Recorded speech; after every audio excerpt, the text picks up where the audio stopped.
Bueno, en este ejercicio es un poquito más largo, pero tiene varias cosas interesantes. Es el ejercicio número 6. Dice, realizar un algoritmo que pida números. Se pedirá por teclado la cantidad de números a introducir. El programa debe informar de cuántos números introducidos son mayores que 0, menores que 0 o iguales a 0. Entonces, ya con el enunciado me doy cuenta que voy a utilizar contadores porque me está diciendo cuántos, ¿sí? Voy a utilizar una estructura repetitiva y hasta dónde va a ser no un número constante, sino una variable que va a introducir el usuario. Entonces, voy a comenzar. Lo primero que hago es decirle al usuario cuántos números va a introducir, así sé cuándo tengo que parar de repetir las acciones, ¿sí? Entonces, ¿cuántos números va a introducir? Yo lo voy a guardar dentro de una variable que se llama countNum, ¿bien? Luego, como necesito saber cuántos son mayores que 0, cuántos son menores y cuántos son iguales, lo que hice fue decir, bueno, voy a tener que utilizar un contador por cada una de esos pedidos. No puedo usar el mismo para todos, sino que necesito 3 separados. Entonces inicialicé 3 contadores a los cuales llamé contador mayor, contador menor y contador igual, para ir guardando las cuentas de cada uno. Entonces, ahora sí, vamos a la estructura. Utilicé una variable, la variable i, que va a comenzar desde 1, ¿hasta dónde? Hasta la variable cantidad num, que recuerden que es los números que introdujo el usuario, que yo guardé en esta variable.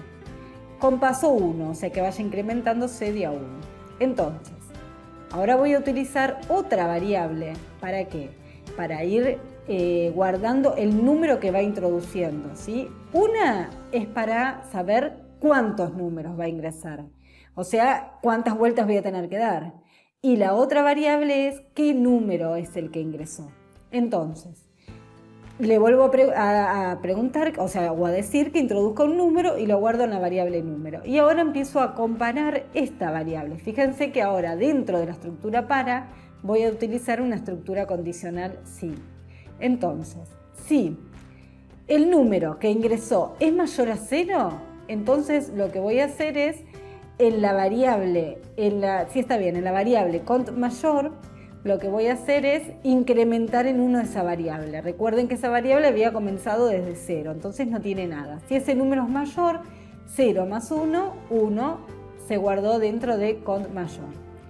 Si ese número no es mayor, esto lo va a pasar por alto y va a ir al si ese número es menor. Si ese número sí efectivamente es menor, lo va a guardar de la misma manera o va a incrementar, mejor dicho, esta variable en 1, cont menor. Y si no, tampoco es menor, esto lo pasa por alto y si no es ni menor ni mayor, va a ser igual a 0. Y entonces va a incrementar la variable cont igual, que también estaba inicializada en 0, lo va a incrementar en 1, ¿sí? Y así va a volver, o sea, depende de la cantidad de números. Si puso 5, o sea, cuántos números va a ingresar, esto lo va a hacer 5 veces. O sea, 5 veces le va a preguntar, le va a decir que introduzca un número y las 5 veces va a ir comparando. Y depende, si ese número es mayor, menor o igual a 0, va a ir incrementándose cada una de las variables. Entonces, una vez que terminé la estructura repetitiva, o sea que pasaron la cantidad de vueltas que introdujo el usuario, voy a mostrar los resultados. Entonces, los números mayores a 0 son, ¿cuál es la variable que está guardando ese dato? Cont mayor. Los menores, ¿cuáles son? Lo está guardando la variable en mi caso, ¿no? Cont menor, y los que son iguales, cont igual. Y terminó el programa. No se olviden de definir las variables, ¿sí? En este caso yo trabajé con todas variables enteras. La cuenta siempre va a ser entera, pero quizás ustedes podrían decir, no, puede ingresar un número que sea real y está bien. Lo que sí, ahí van a tener que definirlo en otra línea como real, a esa variable, ¿sí? No se olviden de inicializar y bueno, nada más, de cerrar las estructuras cuando tengan que cerrarlas y ese tipo de cosas que ya las hemos ido practicando.